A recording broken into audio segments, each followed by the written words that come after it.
All right, Case. So let me ask you a question, man. When's the last time that you had your gut checked out? we're, we're having That's a a little question. health. We're having a little health talk to start. Uh-huh. Okay, dude. I I don't would say know. what, a year ago, I probably. know. I know. I'm hitting you out of nowhere with this, but man, let me Mm-hmm. tell you something. So for the last few days, I have had a very weird stomach ache pain in my Mm. right side of my Oh stomach, no! and you know when you become a WebMD expert and you start reading No, different no! Don't do things, that! Don't and do it's that! the Yeah, end of the world. that's the So number one thing they tell you not to do. I don't know if right now I'm sitting literally here doing this podcast with appendicitis. I don't know if I have gallstones. I or if I just have gas. So if you think I have gas, just put a one there on the chat and let me know. But on a serious note, Kay, what I do want to start the show with, man, did you see have you seen any reviews for the 1X player that is Hmm. about to be released, or it's currently on pre-order right now, but it's making its way towards everybody's hands? I think it releases on April 15th. I got a link right Mm-hmm. here. Mm-hmm. Mm-hmm. Give me a Mm-hmm. second and I'll show it here. Have you seen any reviews on it? Have you heard anything? Because this is another I've yet Intel based device. Yeah. So I will tell you, I would be more excited about it, but as you know, the claw has clawed its way into people's lives, clawed its way into people's psyche, and it didn't do such a good job of clawing its way in there. So now, Yeah. anytime I hear Intel, I'm like, let's see some reviews. You know what I Yeah. mean? So I haven't seen it, but on the flip side, I should be excited. I should be excited because the company that makes it, well, the parent company is 1X Player, but the subsidiary is AOK Zoe. So Oh, I didn't know that. yes, they are the same company. So the stuff that's in there, the hardware shared, the same company makes this guy. And they just released new software, well, a software update to give me new interesting things. So, and I actually, now that I think of it, it's probably because they were prepping for that guy. Because there's a lot of features that have been added, some that I can use, some that I can't. They speak a lot to the to Intel processors like setting TDP ranges and CPU boosts and things like that, specifically with Intel spoken. So this guy just got an update, and the cool thing, I think I was telling you this in the DMs. The cool thing about this update is not only did it come with new plethora of features, they're English, they're putting English on everything. They also gave a quick access to trainers Cool. right off of the command. You know how every handheld has this little command line, or not command line, but the command center, if you will, which is the overlay that you can click a button and it shows up over the Yes. game. This time, the recent update, not only does it give you control of TDP, not only does it give you control of the RGBs and all of the stuff, it gives you access to gyros, all the stuff that it does there. It also now, if you have a game that it recognizes, it'll go to Fling trainers and download the trainer that matches the game you're playing, so you can basically Oh, start power using it. wow. That is pretty cool. And let me tell you, coincidentally, you're bringing that up, right? And in this Mhm. this episode, which is our 30th episode, Kay, all Mhm. right? Uh, I conveniently named it, all right, a special name because of just what you just said right now, okay? And it's no worries. It's serendipitous, right? Serendipitous. You bring up the It's 1X player when I have a 1X player software running Yes, on and, this and thing. it's and it and it and the reason it's called No Worries here on our Mhm. celebratory 30th episode is because it's true. With all the news with the microtransactions with Dragon's Dogma 2 and everybody barking up a tree, I And didn't I even want to think talk about twice Dragon's about it. Dogma 2 as well today. I want to talk about Yes, Dragon's Dogma 2. we Really will. want to talk about it, but yes, We continue. will. But I didn't even worry about it or anything because I knew that WeMod was in our back pocket and I knew that flinging trainers were a thing. So, all right, you want me to pay for the fast travel? Nah, I think I'll figure out how to do it myself. You see what I'm saying? So that's the beauty of the PC space. But Kay, to go back on this One X player, I know that for sure. MJ Dark is probably going to get one. He's probably already salivating to receive it. I think also, I'm not sure, but did he also get the eGPU? Because there's a bundle that you can get. You can get the eGPU and the One X X1 bundled, which, hey, there you go. That's your grown man Switch kind of device there. If that's what you're looking for, that's pretty cool. Good combination, yeah. But Kay, looking at the reviews, I think that again, the hardware is being held down a little bit by the Intel side of the house.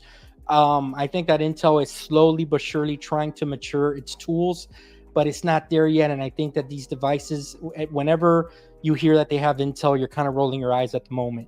You know what I'm saying? They just got it in the game, you know. Well, okay. Yeah. It's hard to say they just got it in the game because they've been here for years, right? Don't call them a comeback. But in this specific space, they have not been competing against AMD forever, right? They basically ceded ground for years and let AMD kind of become the reference design. I'm happy they're here. You know, even if they're kind of shoddy in their execution in the short term, I'm hoping that soon enough we'll start seeing some magic from them. What do you think? I think so too, man. I'm really optimistic about Intel. I hope that they do good because, like always, we always kind of advertise that more competition is good in the space. So I certainly hope so. I hope that MJ Dark, when he gets his, I know he'll do some type of unboxing and showcase on his channel. So it'll be great to invite him back on and maybe he can discuss the device with us and tell us how Intel is. And I like to see where they are in 6 months from now. You know what I'm saying? I think that'll be. I think that. So have you checked out some of those reviews? By the way, it's got some interesting issues. Yeah. The biggest complaint that I saw two complaints. I saw one of them being that the software was a little finicky. To be honest with you, because I think it's in some beta version of it for this particular device. And then the second thing actually has to do with the actual I guess I gotta call them Joy-Cons, right? Because that's what they are. With the little Joy-Cons, that there's actually people that are kind of someone, I forgot who was the reviewer, was a little disappointed by the build quality. That was a little surprising to hear. That's odd. That's odd. He said that the plastic felt a little cheap. You know what I'm saying? I don't know. But I don't know. I guess we would need hands-on to really know. I would like a more hands-on, somebody with hands-on. So maybe MJ Dark, when you get your hands on it for a while, you can come and chat with us. Pause. Keep your hands to yourself. you can come and chat with us about it. The weird thing that I heard that I thought was interesting was, you know, there's the higher version and the lower version, a la the Z1 and Z1 Extreme. In this instance, the price to performance ratio works out better when you get the lesser performant one because it has less cores. That's true. That is true. And that's super weird, right? You would think the performing one, the big dog, is the one you want, but that big dog has too many cores, so it's stifling the TDP, the wattage amount. So you want less cores so it can be more performant with the cores that it has. So the lower grade one, it seems to be a better ratio than the high performing one. It's definitely no Diddy for sure. So and Diddy right now, he's on his way to jail, man, but that's a story for another channel. Yeah. All right. I'm looking at some things. Go ahead. Yeah, man. So Kay, I know that this, we'll move past the One X player X1. I hope that if you guys are interested and you do pre-order it, leave us a comment below, chat with us on Twitter. Let us know what you think of the device. I know MJ Dark is, and we're going to be picking his brain. But, Kay, let's get officially started with the episode. I'm on hosting duties this week. Just want to ask, man, how was your weekend? Did you get any gaming time in? And tell us a little bit about this past weekend show with the Gaming Circle podcast, man. Let us know what's up. Yeah. Weekend was great. It's not bad, actually. Got a chance to hang out with the fam, chill out in the house. I went to a really interesting restaurant. I don't know if you guys saw it. I put it on Twitter. I did. It's a restaurant where everything is in 2D, like basically black and white and drawn a la Borderlands. That's pretty cool. Everything. Yeah. It was a faux spot, PHO spot where they Yes, PHO spot. And it just the food was all right, but it wasn't even the food that was interesting. It was just that everything was black and white and weird, and Yeah. all their aesthetics were very much interesting in its execution. My kids went with us. We had a great time. It was So fun. the It was just ambience, fun the to be there. ambience was cool. And what type of food was it? Was Yeah. it Asian, or was it an Asian It's fusion? it's Asian fusion basically. Yeah, it's Yeah. Asian fusion. I really enjoyed it. It was cool. I enjoyed it. It was Yeah, really they have cool. a lot of Asian fusion type places Mhm. here in Miami. Yeah. I've seen Asian fused with Cuban, with Oh Colombian, wow. Okay. with Okay. everything, with Peruvian, Yeah. all over. Like it's just Absolutely. it's That's a cool. big hot hodgepodge over here.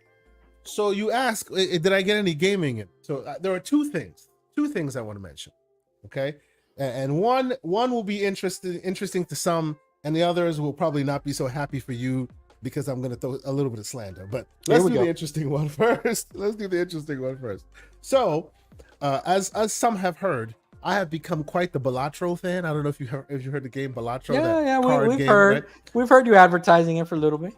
I've been a Balatro fan. I enjoy Balatro. I think Balatro is fun. So I heard, and I if you know me, you know that I am an anti-mobile gamer. I don't like playing on my phone. I'm not a phone gamer. But I heard Balatro was coming out on mobile. I was like, yay! I can play it wherever I am. When's it coming out? Lord knows. I have no idea when Balatro is coming out. But I'm like, come on, this is where you need, because this is the type of game that is such a small, it's like 600 meg. It's such a small game that even the Steam Deck or something light like that is too big for this game. Yeah. Right. I was thinking I might load it up on the handheld, the smaller handhelds, and see if it'll run there.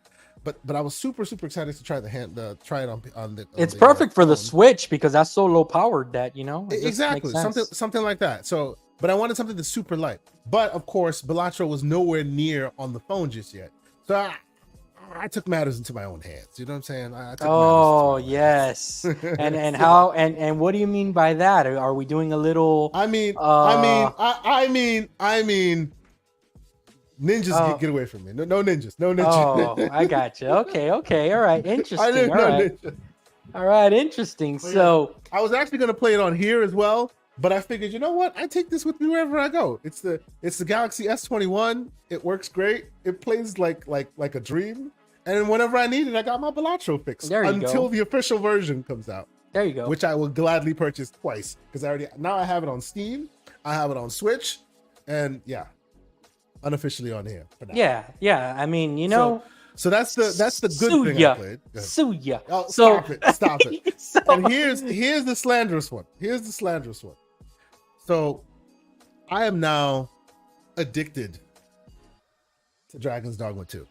On the ROG Ally, okay. It can't play on the ROG Ally. It Why? won't even load on the ROG Ally. I have no idea why it won't play at all. It just won't. That you X1 Extreme, be like, baby. Sorry, homie, it's not going down because that Extreme is a little too extreme for the. Apparently. Yes, but guess where it plays? There you go, on the big boy. So I've been playing it on here all week. It is quite an experience, and I want to talk about the good. I want to talk about the bad. We'll get into that stuff. We'll get into that, but how it buckles all the CPUs. We'll talk. But before you throw too much slander on the ROG Ally, you and MJ Dark, I see him celebrating there in the chat. I bet you it does. I bet you it also does not run on the Lenovo Legion Go because it's the same chip, right? So I doubt that it runs there. Well, okay. So to be like fully transparent with it, it will run on the Ally if you put like the unofficial firmware, unofficial drivers, meaning the official ones that what's his name that Asus released is not up to date enough to run it, and when you try to, it gives you weird issues, kind of like how it used to do it with Jedi Survivor. Same thing. It took a month before you could play it on the Ally. Right. But if you run the regular Adrenaline drivers, which you can kind of sideload, eventually you can get it to play. Let's be clear, this is not your preferred method of play. And we'll get into why that is. But it's still in a Capcom. pinch, it's doable. Yeah, I heard that. I heard that the performance of the game is actually tied to the microtransactions. If you pay more, you get better performance. Is that true, or that's at Yes, least? actually, if you do pay more, you get better performance. But There you I'm go. talking about 5K. Like you're talking about a Yeah, big no, dog PC is what you're talking that's not about. gonna happen. All right, so okay. Before we get there, there is one game that we both played this week. Oh, Mhm. before we move on, sorry. Talk a little bit Mm. about the gaming circle Yeah, podcast, man. You yeah, guys yeah, had a yeah, yeah. nice episode with We a little indeed debate did. in there. Yes, yes, yes, yes. We had the debate of all debates. We thought it was just gonna be fun, but I gotta be honest with you. I have heard so many people like commenting about how they enjoyed it and how the grown man talk went over well for them. Yeah, really well. We talked about the debate. We did two good debates. One that was planned. The other one kind of organically came about, which was basically first, should Microsoft respond to the handheld to the PS5 Pro coming out and all of this, and Right. what the gaming community thought. We had the Black Viking on, we had the Risk It for the Biscuit on, and they both kind of wanted to debate it, hash it out, and see how they felt about it. And then, because of course the Everborn saga is on and he cannot help himself, we did some little SBI conversations, some Okay. consultant conversations, how Yeah. it should and shouldn't be, what we think about things like that. It ended up becoming like a very special show. Like I've heard so much Yes. people like come and give us props for it. We really appreciate people checking it out. It was awesome. It was awesome. So It was great. shout And- out to and- everybody who came and checked it out. It's awesome. And to give you some feedback, because we haven't spoken about it, I think that the conversation was really well, because these types of conversations, as you know, can either go a little bit too far left or too far right.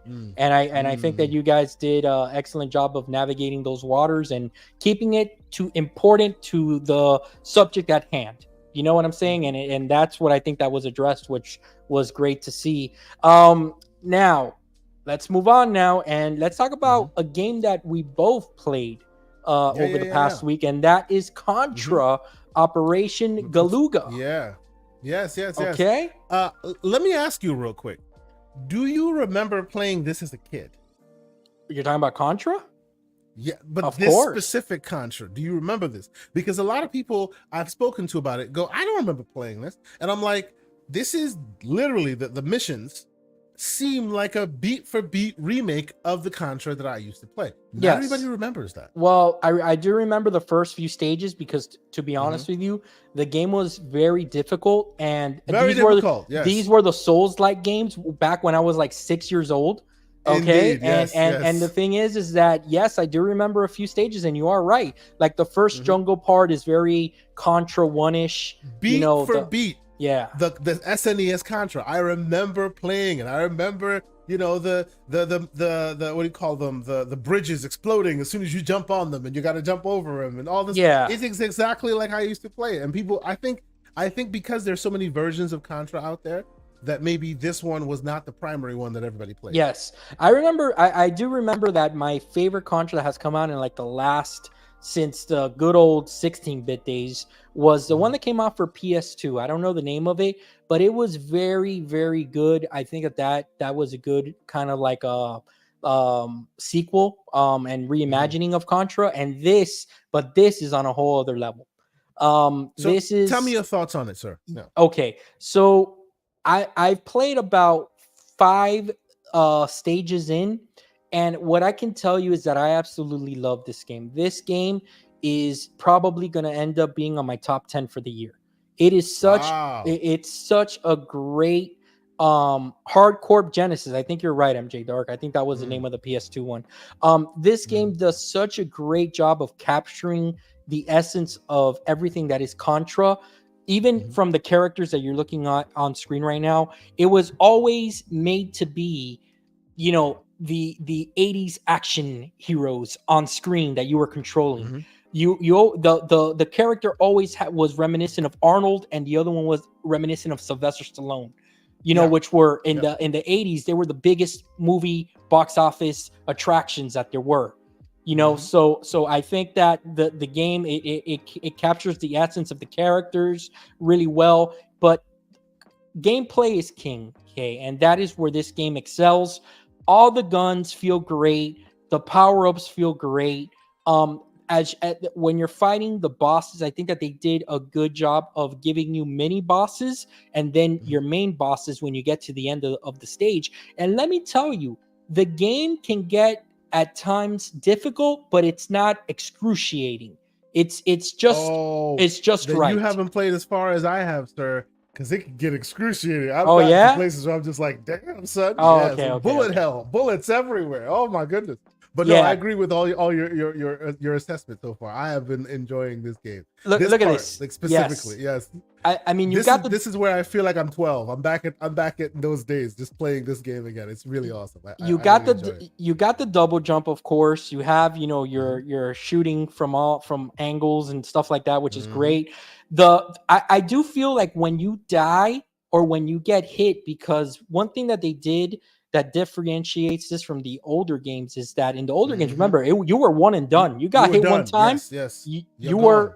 Yes. you're gone. So you do Mhm, have a bar here where you do got to get hit 3 times in order to lose a life. So it's very generous that way.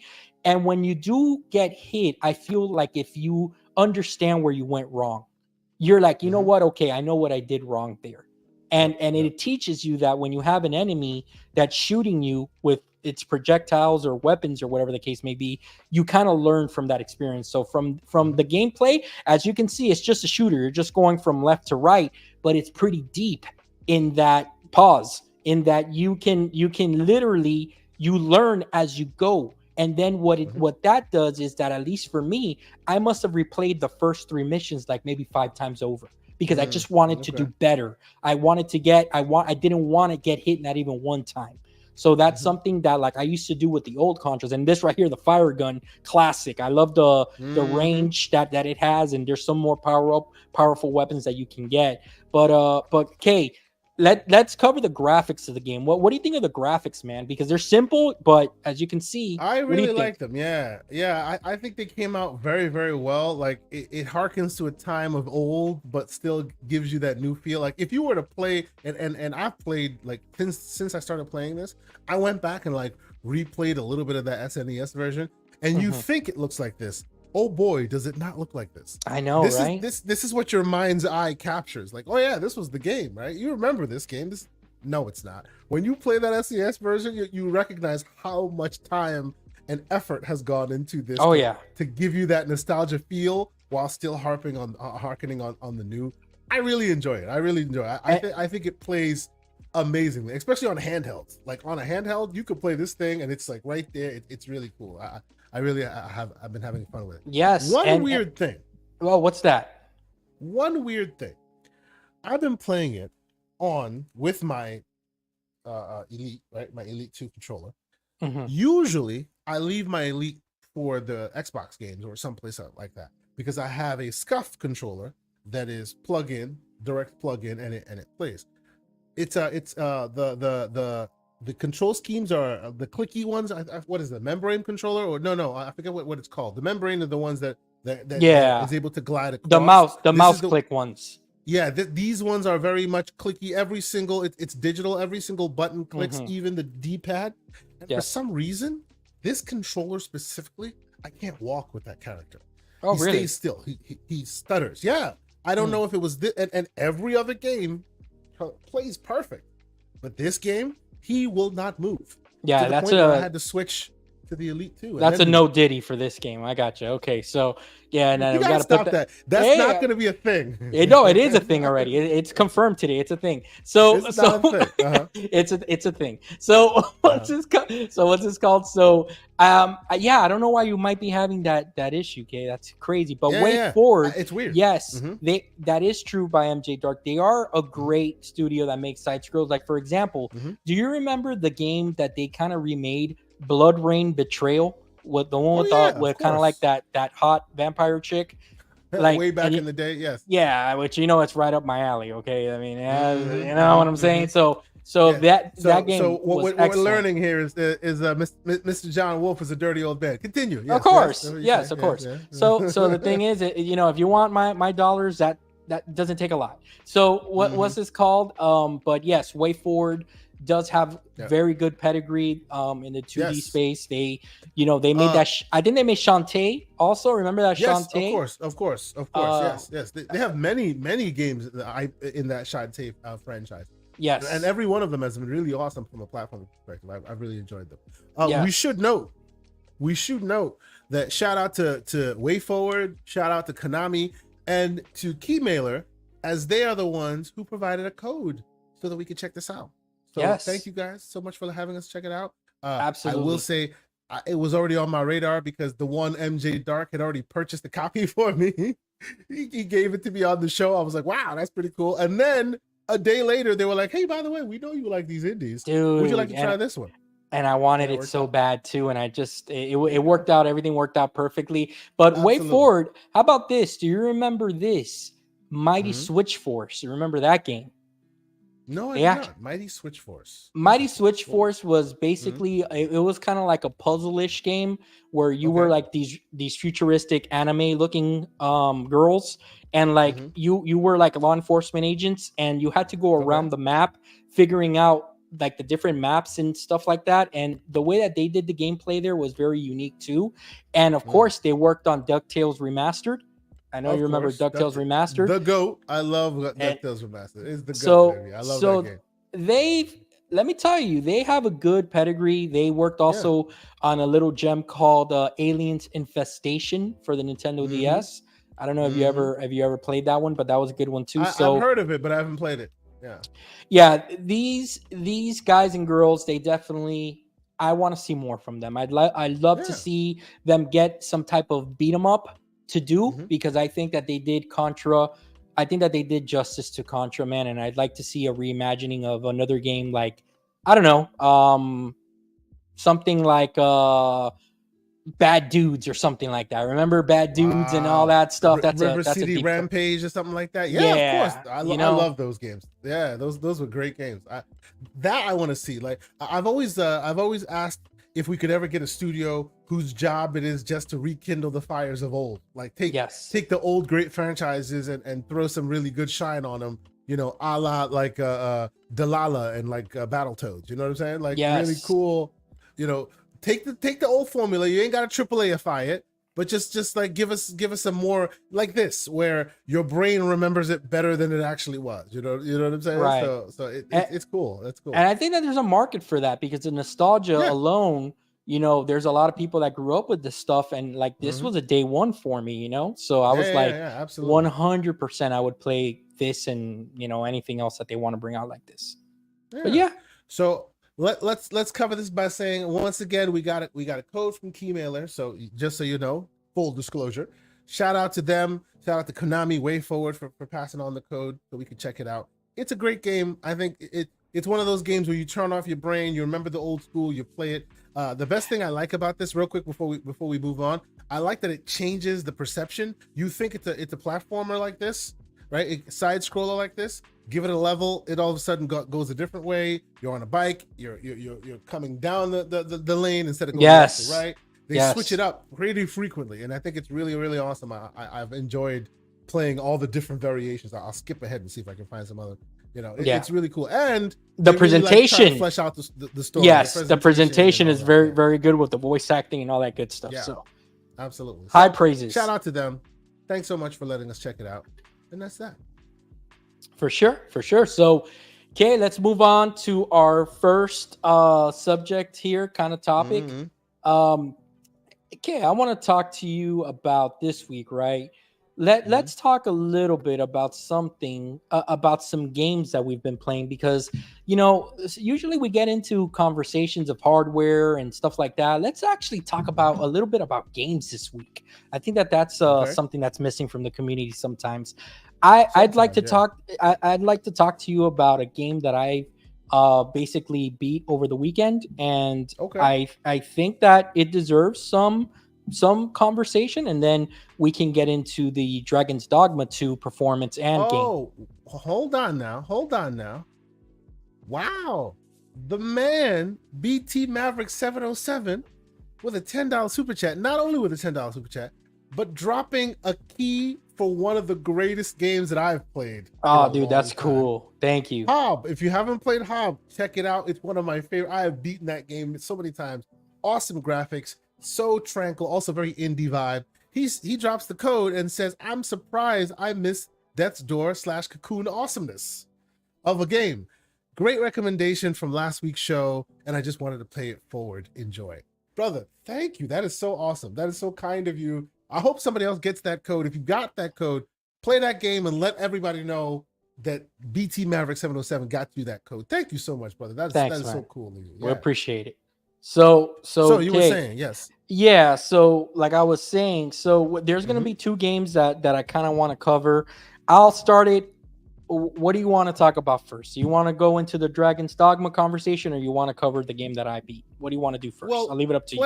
Let's talk about the game that you beat, because I think Dragon's Dogma will lead us into a bigger discussion. So sure. Let's start there. Let's start with okay. So I've been playing for the last week, and I completed this weekend Suicide Squad.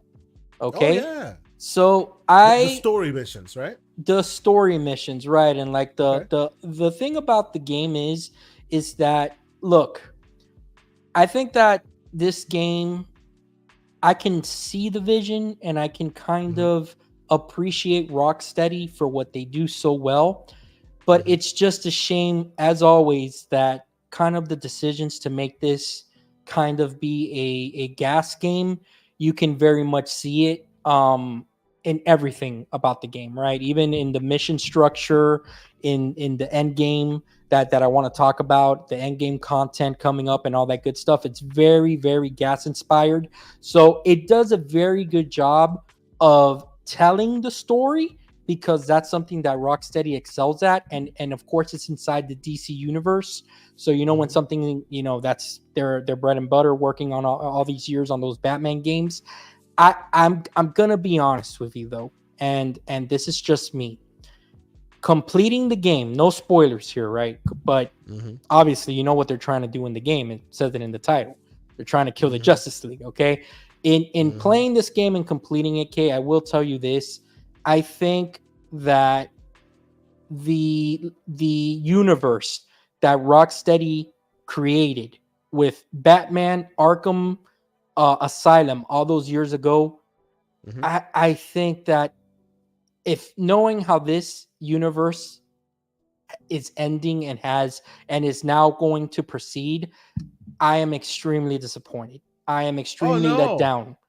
You're serious? Yes, I feel like I don't think that they did a good enough job of keeping the essence of the universe that they created, because they were so focused on creating just using the universe as a sandbox for what they were trying to create here with this gas game. And unfortunately, I personally feel like if their history, they kind of just flushed it down the toilet with this game.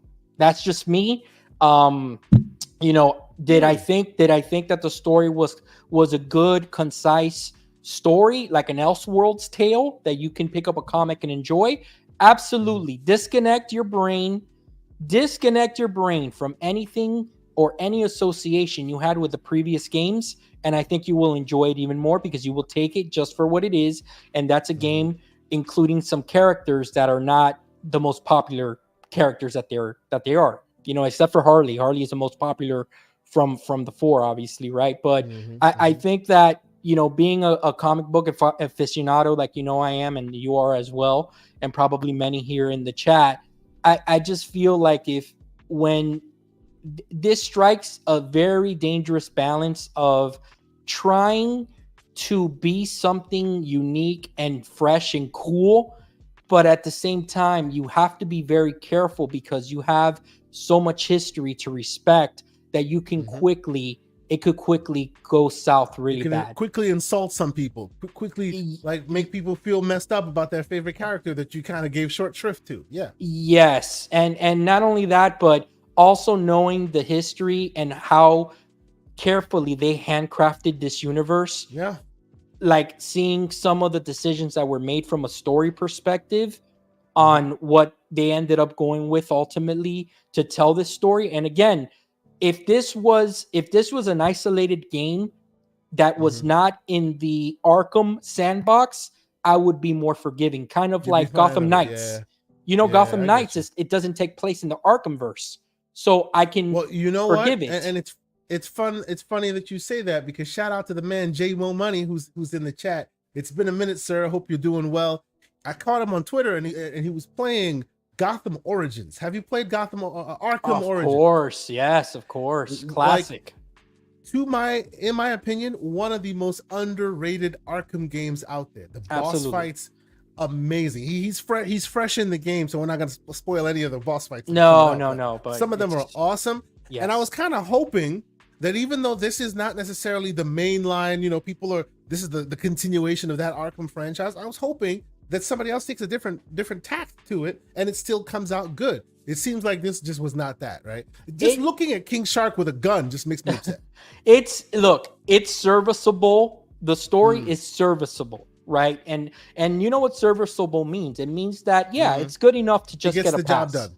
It gets the job done, and by the end of the game, I do feel like if you do kind of, I think that they do a good job of creating that Guardians moment where these characters that you really don't care about, you do end up kind of caring for them at the end of the game. But again, it's at the expense of what could have been, right? So it's very hard for me to just turn my brain off and pretend like I was not interested in what a Justice League game would be from Rocksteady, knowing the greatness that they did with Batman.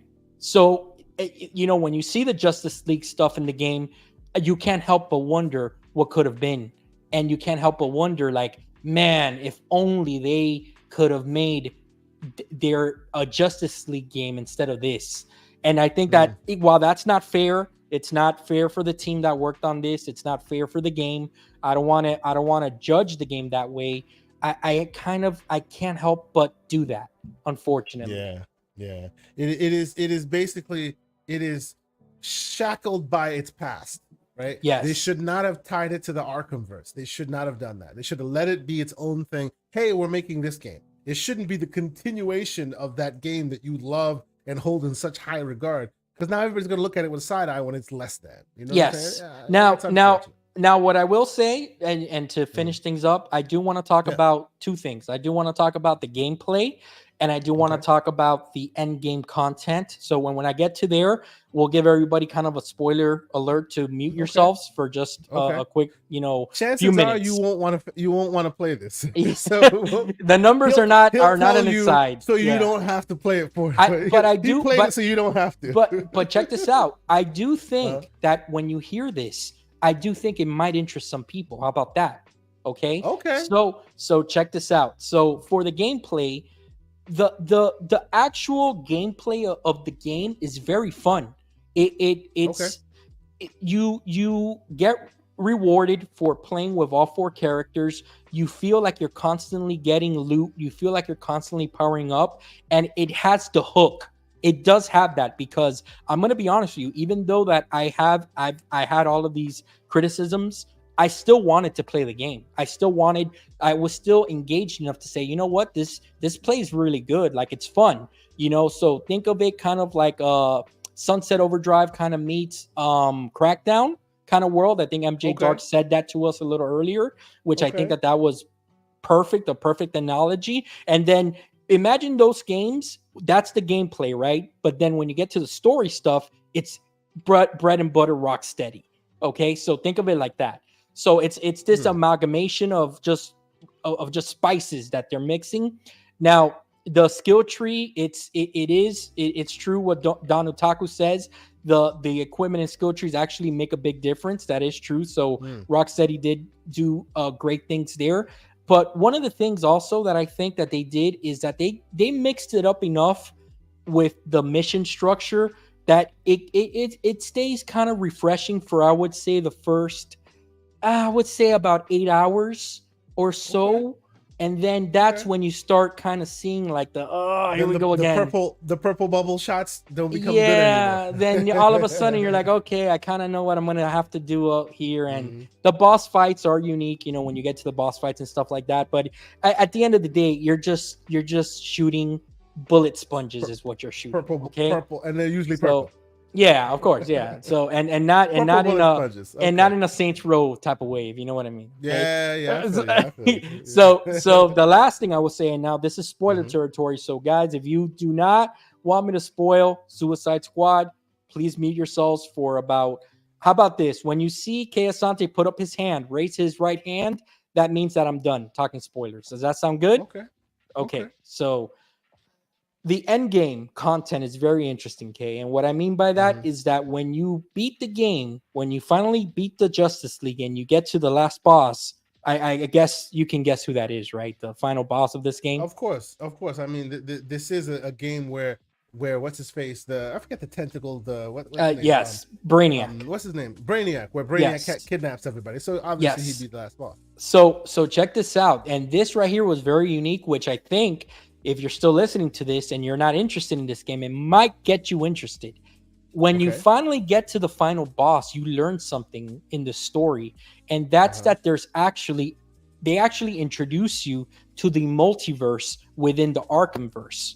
Okay, and basically what happens is that you kind of get informed by a very, I'm not going to ruin the character that gives you this information, but you Mhm. get told that there are actually 13 variations of Brainiac that you have to kill.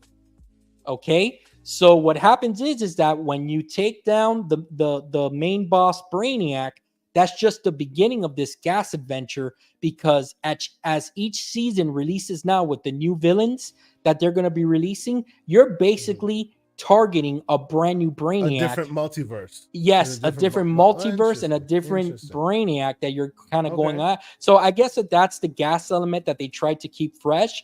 And you know Mhm. what? I kind of found that to be unique. I thought that was pretty Yeah, cool that's cool. That because is cool. It's you it's a know way of it, threading it and making it not repetitive. Now the question is, does that mean in the different seasons, which I don't know if we're there yet or not, are there more story beats? Will they be different because there are different variations of it? yeah. Will they actually So lean into that? so it looks like the Joker releases on the 25th. Oh no, I'm sorry, on the Mhm. 28th of this week.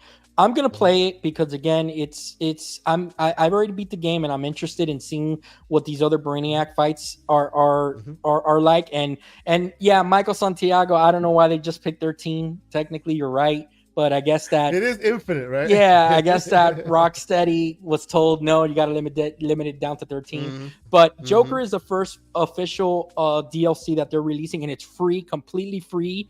Oh, Okay, nice. so Great. that's cool. And then I think that the difference is going to be that yes, there are cutscenes, that there are story elements to it, but ultimately, I don't expect this to have a lot of meat on the bones. I expect this to be Mm. more like, hey, you're gonna have probably some cutscenes with Joker, some interaction between the team, and then hey, go do this stuff before you ultimately have to fight this version of Brainiac. If I could Okay. really expect anything. So I think, okay, with all that said,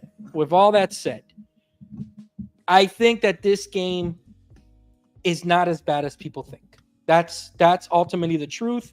I think that Okay. this game maybe deserves a little bit more justice, not league, okay, but a little bit more justice. And Question. sure. Being that you are a Marvel zombie from way back, Hmm. which gas game would you Desert Island, right? You have one gas game, and it's either Justice League or Marvel's Avengers. Which one do you play? I would play Suicide Squad Kills the Justice League. Yep. Wow. I would pick Okay. this because again, the gameplay just feels good. It's fun. It's a fun game. It's a turn Okay. off your brain and play type of game. Uh, And I would say that Marvel's was also pretty fun that way, especially the Wakanda updates and stuff. But yeah, that's the old cautionary tale. This is yeah. still redeemable, so I get what you're saying. Okay, Yeah, okay, yeah. that's cool. Rocksteady did a good job on the gunplay. They really did. They Okay. did. And me, that I prefer shooters, they did Mhm. enough to draw me in. And Yeah, yeah, yeah. look, It's in the 7 out of 10 range. You know, 7 Mhm. out of 10s. That's Starfield range right there. If you ask some, okay. If you ask some people from IGN, so Oh, stop it! Stop if that. you enjoyed Uh-huh. Starfield, there's no reason why you should not enjoy this game. Even though it has nothing to do with each other and not Exactly. related in any way, shape, or form. I Exactly. understand. But yeah, guys. So okay, let's Okay. move on now to the Hmm. big main event game that everyone's talking about. I will be Yeah. purchasing this, just not right Okay. now. Oh, you But haven't played it yet. I have not played it yet. Okay. Okay. You almost got me with the FOMO today with video that you Okay. shared of this Red Yeah. Sonia like character just slashing this beast. So Monster, like beasting. Yeah, okay, yeah, yeah, yeah. this is what's gonna So you get know what? me. I just want to say Let's something. do the good, the bad, and the ugly on it. But you first. Go ahead. I Go ahead. just want to ask one question Mm-hmm. that will get me really interested or really disinterested Mm-hmm. from jump. Is this Mm-hmm. a Souls like game? No, it's not a Okay, Souls-like game at okay, all. you got me It is now. not a Souls-like game. Now It I'm is interested. not a Souls-like. No, it's not. It's not that big Souls. No, it's not. Okay, but and I have to break this down into the good, the bad, and the ugly. I just have to, Take over, because there's a brother. lot of good, there's a lot of bad, and oh boy, there's some ugly. Okay, so the good. What you're seeing is literally like, and this is what I always do, and then Everborn gives me smoke about it. This is me first touching ground, playing the game for the first time, I and only have because of one thing to that, say. Why are your legs so oily? What's going on?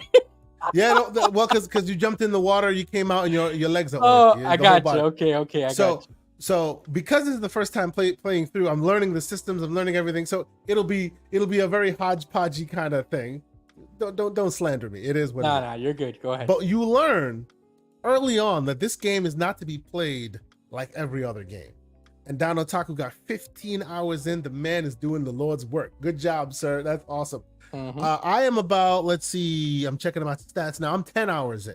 I'm a level 11, right? Nice. And you learn that it's not to be played like any, yeah, and they jump like really far. The ogre, Oh, like they jump. is that like, is for that real. is that an NPC or a real world character with you? So remember, this is a single player game. There are Okay. no real world characters with you. All of Okay. them are NPCs. Gotcha. But you will find that in the good column, this is unique.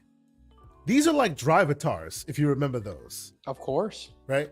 And the people in the world, by and large, when you walk around and you find, so for those who don't know, Dragon's Dogma 2, you're a single player game. You jump in the world. You are considered the Arisen, royalty, royal blood, whatever, MacGuffin. You control the world, and in this world, every one Arisen is usually the leader of the becomes king or becomes the ruler of the land. You arise, and they say, "Hey, now there's already an Arisen that's around. You must be an imposter." And then I wouldn't say hilarity ensues, but intrigue ensues, figuring it out, right? What's so good about this game is it is very much a harken back to the Elder Scrolls days, the Skyrim days, where you can make your own fun. Like, it really is make your own fun. And Really? I don't like the make your own fun stuff. When you tell me you can go anywhere and do anything you want, I'm like, I don't want to do. I want to follow the storyline. I want to do what they told me to do, right? But what the needle they've thread here that I really enjoy is you don't have to go off the beaten path and just discover whatever. Like, you can, but you don't have to. You can follow the story. You can go along. You need to do this. You need to do that. And on the way to its destinations, that's where the hilarity will ensue. That's where you'll get weird things happen, right? And you can either continue down that path or you can go do whatever you want to do, right? That's the good, okay? And we'll go back to all that. You can ask me. Is it kind of is it kind of like when you mean when you're saying that? Is it kind of like how we play Assassin's Creed? You see what I just did there, by the way? Yeah, you I just can threw pick him. up a bad guy and throw him at another bad guy. But we'll That's get to that. pretty cool. Back to that. Assassin's Creed, yeah. So is it kind of like Assassin's Creed where you have your story beat missions in the world, but then you have your side missions and then you have your things that you run into on your way there? Is it like that, or is it a little bit different in the sense that because what you're telling me is that, what do you mean by create your own fun? What does that really mean? So you know how there's in racing games, for example, you know how there's the Forza Horizon games where you go and it's all about just having fun and enjoying yourself, right? Whereas in like Forza Motorsport, it's a simulator, right? And everything is simulated down to its essence, and it's less about go out and have fun and more about this is how it would be in the real world. This is how you would be doing it if you were playing a game, career right? mode, basically. Yeah. Sure. This is Simulation the RPG. Okay. Like, and what I mean by it's fun in that is there is no gamification. There is no shortcuts, right? There are systems you have to pay for those. systems upon system. We'll talk about that one. Yeah, I mean, there you are gotta pay for multiple those. systems, and those systems are so detailed and true to life that it kind of breaks your gamer brain. Right? If you're a gamer, you know, oh yeah, well you could just go here. Oh, if a bad guy is chasing me, I can run the other way, come back. They'll pretend they didn't even see me. That's not this game. Wow. Everything is simulated. You kill a dude, you leave, unless you sleep somewhere, you leave and you come back, that dude is still there. It's gonna be there for hours and hours and hours. It'll still be there. Right? I mean, that's pretty cool. Yes, like the simulation is really, really, really good. Like it's really good. So what you do matters. In other words, what you do in this world matters because there are consequences, and you will be reminded of those consequences. Absolutely, and it's not fake consequences. It's not like, oh, this person will remember or whatever. The world moves like, remember how we were talking about at some point, and by the way, forgive me, the stuff you see on my screen, usually when I record, I don't let it record desktop mode. I just let it record the game, so you don't see my stuff in the background. But in this time, for some reason, I recorded desktop mode, so you can see the screenshot the game bar screenshots. You can also see the Is that a Tiger stuff Man? that I use for. Yes, you can pick a Tiger Man if you want. Oh, that's pretty you cool. You can pick, like, there are people who are walking around with Mike Tyson. You can really like make that. Yes, you can make Mike Tyson. Yeah. And to be honest, be honest, the character I'm gonna be creating is Guts. Character from creation Berserk. is amazing. I'm gonna do Guts when I get it. 100%. So, what I mean by the fun and it making your own fun is, you could just be an adventurer. You and your band of married women and men, right? And they're all pawns because you control the pawns, and they're all NPCs. But you choose 3 of them. One's your main, and then 2 you can switch in between them. Now your main pawn grows with you, so they can get since they are your main pawn. This was my main pawn. I just chose one. This was my main pawn. So as you level, so does she. But the others, you can switch out and go, okay, well, this one's skills are no longer to my liking, or their level's too low, and you can switch them out. And you being the Arisen, you can switch. You have the ability to call on pawns, and they will do your bidding, right? So at any moment's notice, I'm running around with 3-4 people with me. One, and they all have different classes. I choose that because it's helpful. So if you have a mage class, that mage, as soon as you start battle, will lay down like a supportive shield that will then give everybody their health back, right? As they're fighting, you get a thief, you get like a fighter. I'm a fighter. You get a ranged. So even though you can't hit them arrows, they will use the arrows for you. This person will go and get into the fight because they're a thief, because they're really fast, and then somebody else will lay down support for you. You know, it's a whole team. Do you find them to be very helpful in those situations? Very helpful, like unusually so helpful. Nice. Like you're rolling deep. You walk around. You happen to see, hey, there might be stuff around, because the map might show you that there might be some stuff around. And your pawns will look around. Oh, I found something, and they get stuff for you. Oh, I found this. They're basically collecting the world as you go along. I saw a video of somebody who was on a hill. Their pawns were on the floor. He jumps, pawn catches them. Oh, nice! Wow. I have never played a game, and you didn't hit a trigger to be caught. You didn't say, "Oh, catch me." He just saw you coming, knew you'd fall, and caught you. Yeah, it is that's that cool. kind of a game. So like, yeah, it simulates everything is logically simulated how it would be in that pseudo real life had that happened. That's right? cool. Another thing, what I mean by it being good, you walk around, let's say you kill a very important character, right?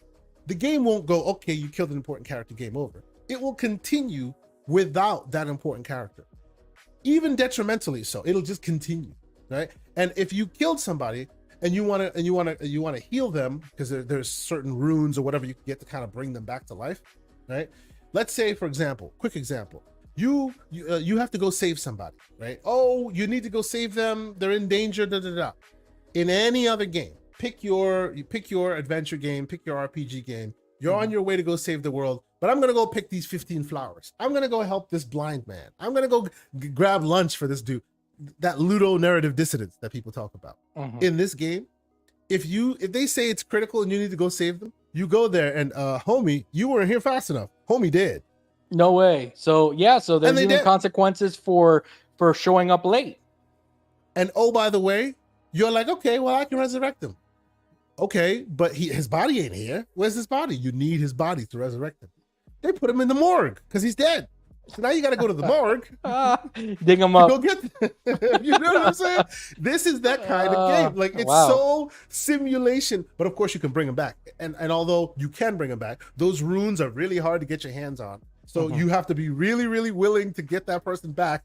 Otherwise, you just have to play the game and assume that he's dead, and you're just gonna keep moving. So let me ask you this, because these are the two things that are really going to kind of it's gonna dig its claws into me. Number one, does it have? I saw you talking to a lot of NPCs there. Is there a lot? Is there voice acting? Like, is the voice acting good? All voice acted, all very good, very true to life. Speak for those SBI eyeballers in the chat. A lot of diverse characters. They all belong there. They all feel at home there. They all look and feel and sound great. Like, it's an awesome. They did a great job there. Yes. So okay. So with that said, right, when because I'm thinking about The Witcher, right? I'm comparing it to The Witcher in the way it's got some Witcher vibes. There you go. But it's more Skyrim than Witcher, because Witcher, even though it's an open world game, right? Witcher has mission structures. Witcher has levels. Hey, you're going here, you're doing this, you're going, and you can do that too here, but it's very open-ended. And the thing that I love about this game is there's something called interactive HUD. You know what an interactive HUD is? I mean, I think I know what that means. When I say an interactive HUD, what do you think I mean by it? I think that it means like, for example, your life bar and stuff like that, and your map and stuff like that, you can kind of do stuff with it. That's what I can imagine. That's not exactly what I mean. What I mean by an interactive HUD is you can go and check your quest map.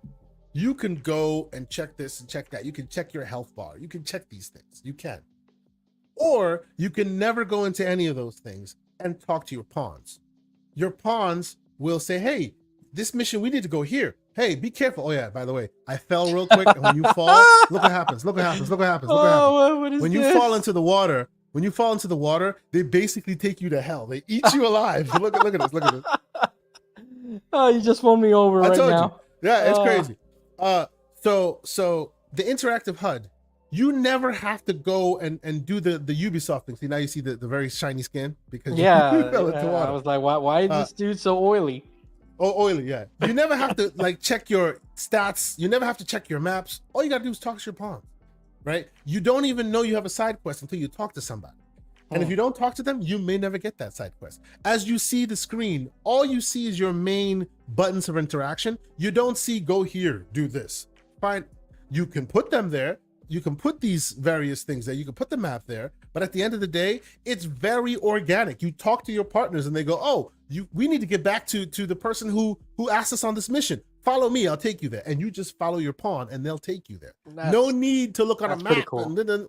Like, the whole thing is interactive within the world. It's kind of like, remember Ghost of Tsushima? I don't know if you ever played Ghost of Tsushima, where whenever you need to head to the next level or the next place, you can just follow the wind, because the wind will kind of it was your guide. As you go. Yeah, exactly. This is them in the world going, hey man, we need to go, and at some point, oh, we're so tired, I guess we need to rest for the night. And you can tell as your pawns and you are getting tired, your full health doesn't get full anymore. it starts staying. Even when you max out your food and everything else, you can only go so much and so much, and get smaller and smaller until you sleep and you replenish your energies. Right. Okay, let me tell you something. All of this sounds like an RPG gamer's paradise, but I'm gonna be telling you right now, I'm gonna be Wii modding this thing up because I don't want to deal with hunger and tiredness. But you have to understand, it's not like encumbrance you're gonna deal with. Any RPG you're gonna deal with encumbrance. But even in that, you have 4 people with you. You can just spread your load. Pause on everybody else. Careful. Right? No Diddy. You can spread it across, so you can carry more without anyone getting overly encumbered. But my point is, it's not done in a debilitating, oh, now I gotta go find food. I don't like Ark. I don't like those kind of survival things. It's organic. Uniquely, interestingly fun, right? But here comes the bad. Go ahead. Okay. And I'm not talking about the microtransactions. That's the whole different side. That's the ugly. The bad is because of all these systems upon systems upon systems upon, I mean, this, like, I could have a fight and I'm battling it out, and while I'm battling it out, my apples that are in my inventory are slowly rotting. I mean, Kay, it's real life, man. Yes, to the point where at some point you go to eat the apple and the apple has rotted, and you're just like, what the hell? Come on. It's amazing. It is amazing. I have never played a game, like I said, this is Forza Motorsport, where your tires like get dull over time. This game, like, every rock has physics. You can pick up every rock. It's heavy. Every single damn rock. Anything and everything you want to pick up, you can. Was the first Dragon's Dogma like this too, or did this game kind of expand on? The first Dragon's Dogma was also like this. Okay. Yeah, the first Dragon's Dogma was like this as well. But the reason why this is so fun and interesting is, like, there are ways around everything. Like, it's not the logical only way. It's not the only way that you can play the game. So first in this game, very, very at the beginning of it, and actually maybe while we're talking, you'll see it on the screen here, right? You're following this crew, and you're gonna go. They're supposed to take you to the capital for you to prove yourself as the Arisen, right? And when you get there, there's a big bridge, there's a dam, and all of a sudden a big ogre appears, right? Oh, really? And I spent and that's one thing that happens. There's a lot of moment to moment out of nowhere. A centaur shows up out of nowhere, a griffin, and you can get on their back and stab them while they're all right, hold on. Let me stop you right there, because one of the things that's going to get me to really want to play this, like, the creatures that you've ran into so far, like, are they like bombastic boss fights that you're doing? Okay, well, that sounds really interesting. They're bombastic, but you can do more with them. Like, the boss fights almost become like Monster Hunter-esque. You can jump on their back and they're flying and you're stabbing them, and because usually these huge monsters, you're just slashing at their knee. Even in freaking Elden Ring, you're just slashing at their teeny tiny part, and they can do huge monster. and they can do all these things that they don't let you do, which I always hate about those games. Exactly. But this game, you could just jump on that mug's back and just start stabbing him while he's flying, and you're just there, right? You're fighting wolves. Wolves can put you in their mouths and run. And you're in their mouth and you're running and you're stabbing them. Okay. Now, this is going to be a rookie question about this franchise. And I think it's pretty obvious. I'm assuming that the dragons are the bosses, because it's Dragon's Dogma. So are the dragons the big bosses here? I wouldn't. And again, I'm only 10 hours in. I wouldn't think that dragons are the bosses. I think that at some point you'll interact with dragons, whether against you or with you. I have no idea. We shall see. But I guess what I'm trying to say, so the first level, and I see you, Floodzilla, in the chat. He says that was a Cyclops. Okay, so that was a Cyclops. Oh, okay. So I spend maybe 2 saves worth, right, beating up this Cyclops, and you can save easily as long as you're not saving in a battle. You can save right before a battle. How are your apples? Save. Stop it. Needless to say, after I defeat this Cyclops, that I'm like, okay, I've defeated it. It was fun. I did it with the whole group. It was cool. Then I check on Twitter. Some dude, of course, because as soon as you defeat the boss, the Cyclops, then he bangs into the dam, and it opens the floodgates and allows the water to run through. Right? Some dude found a red barrel, which I video game parlance, red barrel means blow Right. up, right? Right. And it's right when the freaking Cyclops shows up, you throw it against the other wall, it breaks the wall, water flows through and kills the centaur instantly. Oh, okay. So there are always ways around it. And I'm just yes. like, mother effer. And I spent 20 minutes trying to beat this mother. Yeah, you're just climbing and on you his could've back, just done stabbing this. him, and the other dude is like, "Excuse me, sir. Let me use my brain real fast." This is the cool essence of the You game. brute. But here's the bad. And this bad is very important. Everyone's complaining about the game running like dog meat. Yes. That's why the game runs so badly. Because they are systems upon systems upon there is just no way around it. It is so CPU wait heavy. a minute. Okay. Before, and I'm starting to interrupt your train of thought. So right now, what you are saying is that what you're predicting here that is going on with the performance of this game is that it's because of the gameplay design that it's just affecting the You're putting the cart performance. before the horse. Oh, I'm sorry. Okay, go ahead. It's just that is I exactly kind of caught what's that. happening. I caught that. That is right exactly what's now. happening. It is overly systems upon. This is next gen, ladies and gentlemen. Really? Next gen isn't pretty. Next gen is the world moves on and continues whether you're there or not. Right? Remember, I think you've heard me say this before. Cyberpunk, can you like secretly follow an NPC, go to work, go home, kiss their wives, go to the club, enjoy themselves while you're not there? No, all of them are there to service you, the story. You know, Red you're Dead always has there. some of that. And the minute, exactly, they do have some of that, right? But by and large, the minute you leave that area disappears. That area doesn't exist until you come back to it. Yeah. This game, more than most, makes you feel like they don't give a crap whether you are there or not. The world is what the world is. It is continuing without you, which means those systems are all things the CPU is constantly remembering. I have, and I will not say this pinky in the air or gross. When I bought this PC, when I built this PC, I call it my no compromise build. Bought it last year, built it last year. The top of the line spec across the board, right? Top of the line i9 Intel processor, liquid cooled 4090, terabyte of storage, like insane fast. I mean, people talking about the PS5 has fast CPU, fast storage. My storage smokes everything. Like it is the top of the line. Okay.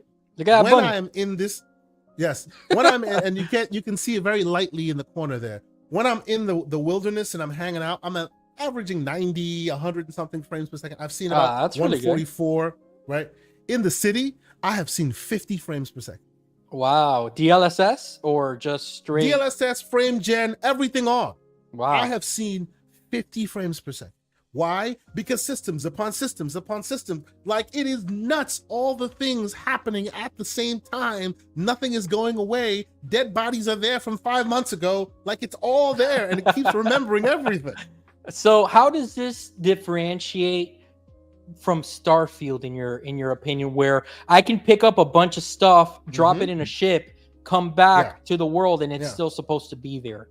So the best thing, the good thing about how Starfield mitigated this was it's space, and space is true to life, meaning most of it is empty, right? You fly through most of it, and you can go. Now you can buckle it by bringing all of them into one place. Remember the dude who grabbed all the hot dogs or all the sandwiches and put it. That's you bringing it all in one place. But by and large, it's not all in one place. No, it's not. Right? There's barren wastelands on top there. Of each other. Yeah, there's a bunch of it. There's a little bit here. There's a little bit there. This is systems upon systems. The night, the day cycle, like a lot.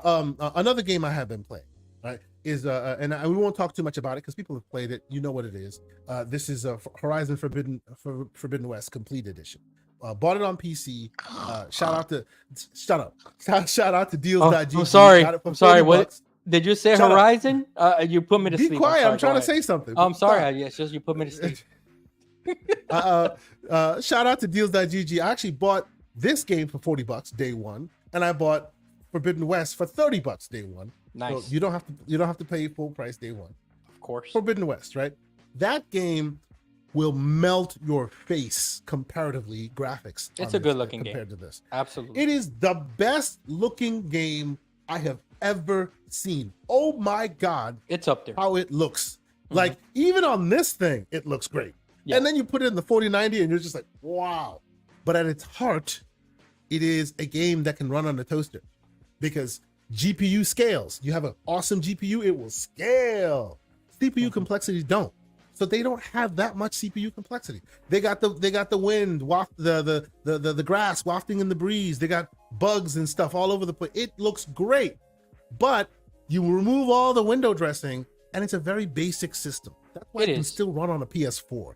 Yeah. This game does not look nearly as good as Forbidden West, but this game is so next gen in comparison with the physics engines and everything is real, true to life. Like, it is all on display, especially when you're in the city and you got this going on, that going on, and your monster PC's buckling under its weight. Like, wow. This is why, if you've heard, console players are kind of cheesed because it's running barely 30, 40 frames per second on the Series X, and then on the PS5, you're middling in the mid 30s to 40s, depending on where you are. Yeah, and then when I heard that. Yeah, when you're in the city, sometimes I think I saw as low as 24 frames and stuff like that. So it's struggling. It's because unlike Starfield, where they spread it all out, it's a city. So you got hustle and bustle, and people are talking, and this is going on, and that is going on, and everything is real, and none of it is fudged just for your benefit. They're all there. They're all talking. They're all living their lives around you, whether you're there or not. So if you happen to be there, right? If you happen to be in the city, it all is affecting your machine, and you're just like struggling. There is no world where the PS5 Pro, say it now, clip it. Oh, go ahead. Unless they make a different code base, unless Capcom is paid to go, okay, you know what? We're gonna start and we're gonna completely reprofile this separate for a console. I don't see any current gen, whether it be Pro or not, hitting more than what it's hitting now. This thing is huge as far as a load is concerned. It is heavy. I don't see any console playing this at 60 frames. This is basically, and this is the way that my brain can formulate this, simple console peasant here still, right? Is this kind of like the same limitation that Gotham Knights had on the console, where 30 frames was going to be locked in because of the tethering aspect of the game, where that they could do nothing else but to do a 30 frames version of it? Or is this just so much more advanced that even on Gotham Knights, they could have toned down some of the graphics to get you that 60 and stuff like that? But here, this is just on another level. Like in other words, you said something to me in the green room that, or in private chat, I forgot. You will never expect to see this game running on 60 on the Series X console. No. Wow. Okay. And you say that because the best we can hope for is 40, and even that won't be locked. It's wow. Because depending on where you are, you're like, hey, you got all the headroom you want. You go into any real cities and it will buckle, bro. It will buckle. That's what it does. And you're, right? And I mean, you have, I think that you have the knowledge, and not only the knowledge, but you have the test hardware to do that on, and that's top of the line hardware, and you're seeing it for yourself. So it buckles. I mean, it's liquid cooled. When I'm in the city, my fans go, ooh, like it's all like, oh my goodness, I got to keep this cool because it's really, really buckling under the weight of it. Now, next gen, maybe more, they emphasize CPU power, right? Then you might be able to hit something, depending on some optimization, because they still need to optimize the game. They still need to keep tweaking and get it to run better. I don't foresee this in its current gen, like as is right now, some hardware, specifically console hardware, just like running through this thing and playing it over 60 frames easily. Yeah, I don't foresee that, right? Because there's so many systems on display at any given time, and it's super fun, but it makes it super heavy. See them apples? They're rotting. Oh, you better eat them. Which is nuts. And it's not just that. Any organic material eventually goes bad if you don't use it. I mean, but that's real life, right? So exactly. Oh, and by the way, when you make camp, because you can make camp and have people sleep and all this. When you make camp, they go, hey, you want to cook some food? When you cook food, it is an FMV. Oh, that's cool. Of food. So it's like real food. Like Boom, a shout out to Boomstick. He said this to me like some time ago, right when I had started and he had been a little further. He's like, bro, you will want to eat that food. It is amazing. And I'm like, did they render the? No, they didn't render it. It's the picture, and they like real video of a steak being. It's like what? I saw something on Twitter that got me hungry when I saw like a T-bone steak or something being cooked. It's crazy. It's awesome. Don Otaku's asking how it would run on the Series S. I would think it would run not just as good or bad as the Series X, but it'll run a little less performant. Remember, most people forget. The big hit to the Series S is the GPU, not CPU. Right. It has CPU. The same CPU architecture. It's just clocked just a little bit lower. So you will get a hit. But the reason why they clocked it just a little lower is because it's meant for 1080p gaming and not for any higher res, right? So if you get a game that's CPU heavy, you'll still be able to get some of the use case out of it because the CPU on the Series S is somewhat similar to the Series X. Remember, the Series S still runs games at 120 frames per second. Some games, that's it's true. No slouch. It's just the GPU's clock much lower. Now, if we're talking about beautifying, what it looks like, your ray tracing and all this other stuff, there's where you're going to see a huge difference because the Series S is not meant to be that performant when it comes to that. That's why they offset it with all the various tools that nobody ever uses. That's tools. So to answer your question directly, John Wolf, about the Gotham Knights, that is not exactly the same because Gotham Knights was literally a last gen game that they overshot their skis on, and in so doing they had to get rid of the last gen right off the bat, right? If you because it's been documented and said many times, when you're building a game, the first decision you make is the most important, which is what are you targeting? Are you targeting this CPU or that CPU? Because remember, CPU power does not scale. CPU resources do not scale, right? You can't say, well, on the Series X, apples will rot over time, but on the Series S, we'll turn that off. No, that's just how it is, right? You can say, hey, there's ray tracing in this one, and there's no ray tracing in that. You can say you can tweak the clouds, you can tweak the shadows, you can tweak those, but you can't tweak the complexity of every rock is pickupable and throwable and every. Can I just thank you on something? Can I just thank you for creating Carl Weathers as your character in this game, because he looks identical to Carl Weathers, and thank you for giving that man a shout out. Okay, I appreciate that.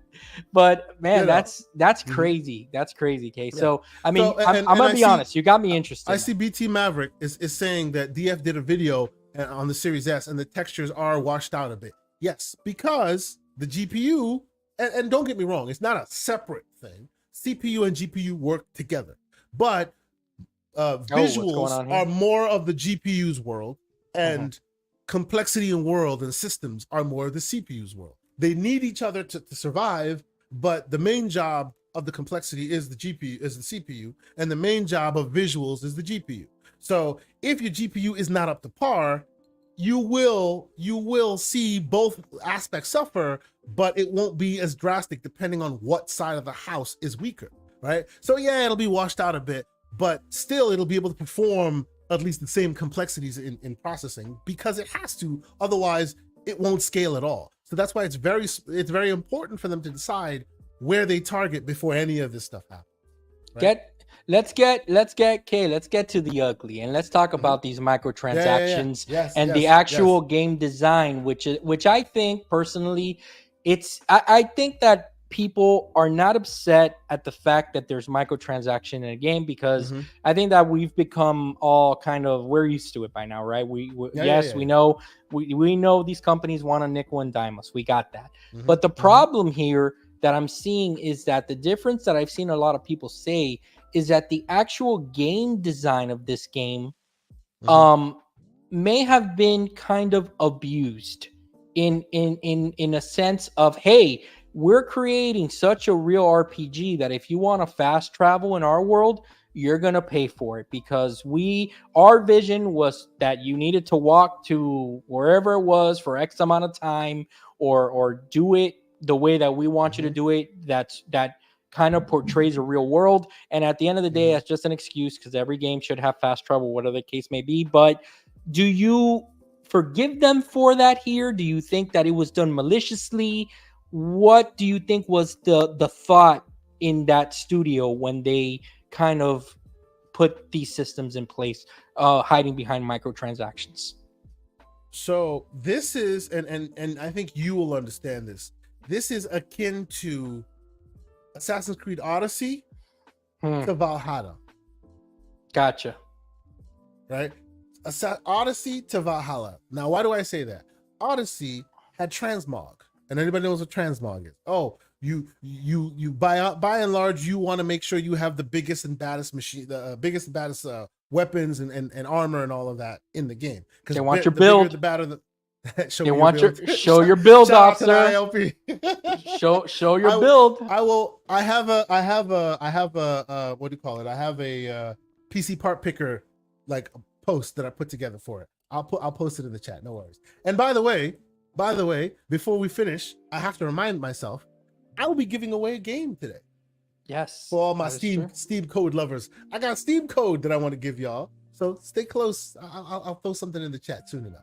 But okay, so what was I saying? You lost me. Yeah, sorry about that. So you were saying that you were kind of going into the design of the game, something about the fact that the way it's designed may have influenced kind of the direction. Yeah, the microtransactions. So the ugly about the microtransactions. So just like Odyssey to Valhalla, right? Transmog used to exist, and transmog is you get the highest stats, the best weapons, the coolest clothes, all of that, right? But you don't want to look hodgepodge and weird. So even though you get all the best stats, they can literally set it so that the coolest outfit that you like, you can change the newest, the most powerful stat outfit to look like what you want it. Yeah, the appearance. Modification. Right. The appearance, exactly. And people use that to great effect in Odyssey. So what did they do in Valhalla? They charge you for it. Yeah, that's messed up. This is the same thing yeah. from Dragon's Dogma 1 to Dragon's Dogma 2. Dragon's Dogma 1, you have, like, they're trying to be, like I said, they're trying to be a simulator RPG. So there's a lot of walking, there's a lot of this, there's a lot of that. There are fast travel runes in the world. You can use fast travel runes. You can do that, right? It's hard to find, but you can do that, right? It seems like between the last game and this game, they went, there are people who have more time, no time and more money. For them, how about we give them a shortcut, right? And they started down that line little by little by little. And what kind of ruins it for me, what makes it a little ugly for me, is game systems are like involved in that. Meaning like extra characters and certain things like that. It's not as egregious as Ubi, where you can just at any moment's notice go to their store. You literally have to go to the PlayStation store. You have to go to Steam. You have to buy it outside of the game in order for it to be in the game for you to use it. So if you don't know any better, you'll just play the game as is and never even know that there's a microtransaction that forces you to do these things, right? You could play the game and just play the game, right? But the grind is real. It's difficult. It takes a long time. And oh, by the way, if you want to have that option to pay to win or pay to get pay because you ain't got no time, you can do that, right?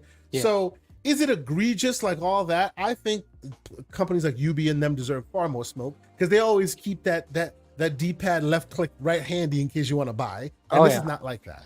It's just that the problem is that, look, you can have the most strict, you can be strict in your mindset, and you can say, I'm not buying it, I'm not going to let them win. They're betting that you're going to bend the knee eventually.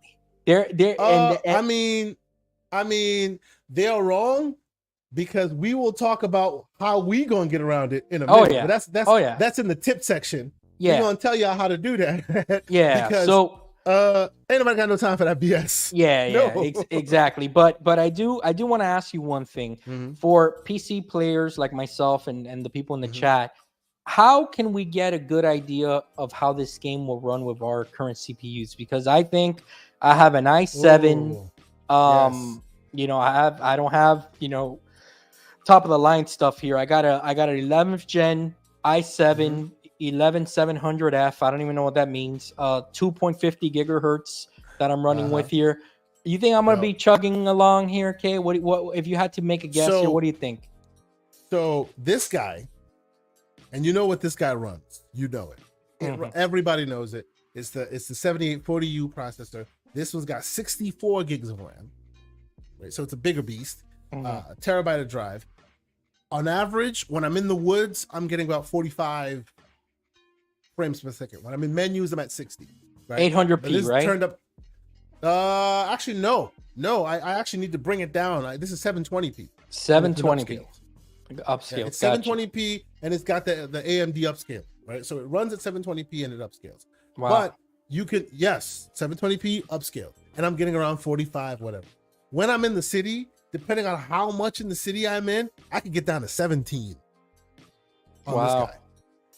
On my PC, on my big dog PC, when I'm in the city, when all things are crunching, I can see 55 sometimes, which is weird. I've never seen below 70 frames in any game except this one. So this is the new benchmark for test your build. Well, it's not even the benchmark for test your build.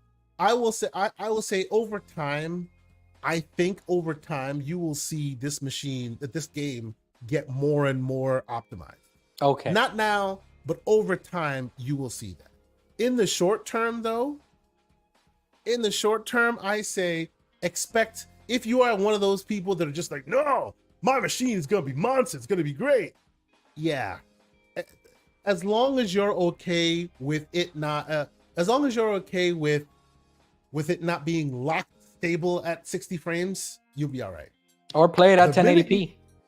Yes. The minute you are like, oh, it's got to be a monster, it's got to be a beast, it's got to be locked. You know what the thing is that you got me by the way, interested. even at 1080p, don't expect magic. Oh, because wow. Remember, it's CPU heavy, not GPU heavy. Gotcha. So even dropping the resolution, you can drop the resolution all you want. Set it to 4-something P. When you got a bunch of apples all rotting, drop them apples if you want them framed, right? So the thing is that honestly, I think that my conclusion that you've brought me to, unfortunately, I'm gonna wait a little bit, man. I'm gonna fight the FOMO on this one. I'm gonna wait till that performance gets better optimized because we know that it's going to eventually come with patches. I'm gonna wait it out, man. I really am, because again, it's like I don't want to play the worst version of this game, which is right now. And remember, I said, you heard me say before, hey, there will be a time where you'll see Starfield run at 60, mark my words, and I still believe that.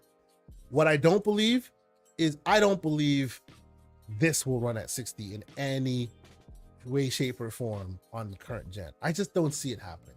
Because first off, it's so badly optimized already to start, and then those systems upon systems on display. It's just like, oh man, those damn apples, man. It'll take some time. Blame those apples. If you want me to show you my build, I'll put it in the chat right now. There's a PC part picker thing that I did, just basically showing off my all the various components that make up the build.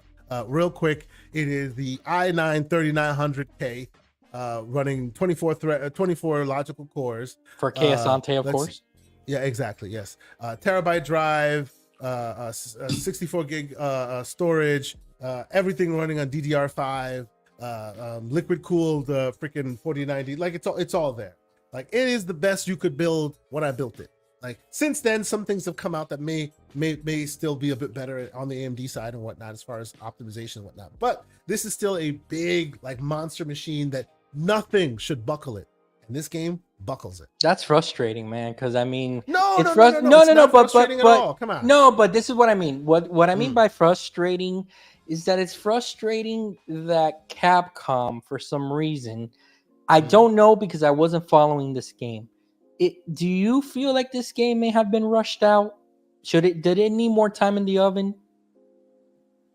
You know, some have theorized that, and I mean, it definitely, like, the reason why a game like Starfield came out in the condition it did, I believe that because they had that extra year, right, to keep polishing and keep cleaning it up and all of that, right? And could this game have benefited from similarly? Possibly. Yeah. Possibly. I don't think this game runs at 60 frames in a year Oh wow. on a console. Right? You can't squeeze blood from a stone. At some point, you have been diminishing returns. Yeah, It but is what it is. forget those people. Okay, they get what they pay for. So let's stick to PC. How am I going to be playing this in a year? What do you think? Look, I honestly think because you have many options for yourself, right? You can down the resolution a bit. You can, scale certain things back. You can turn off ray tracing. I'm a schmuck, so I turn everything max because damn it, I paid for it. I want to turn everything to max. I'm sure if I turn ray tracing off, you could quell things back a little bit, and in doing so, you may be able to, get a bit more for your buck there. But at the end of the day, it's that jumping toad right there, man. It just, the CPU is it needs to calculate his distance. So the great man, Mr. Fuzzy Belvedere asks, what's the memory? What I assume he's asking what VRAM I have on my 4090. I have 24 gigs of VRAM, sir. Nice. Yes, it is 24 gigs of VRAM. Now, yeah, man. Not to be outdone, this guy, which has 64 gigs of RAM on the base, you can fluctuate your own VRAM. So I've set this to 12 gigs of VRAM, and that's why I'm able to play this relatively smoothly. Nice. That's a big reason why other handhelds can't seem to play it well, because you can't really decide how much VRAM you set. Gotcha. So okay, I'm gonna move us along in the conversation because as I started, my gut ain't doing too well right now.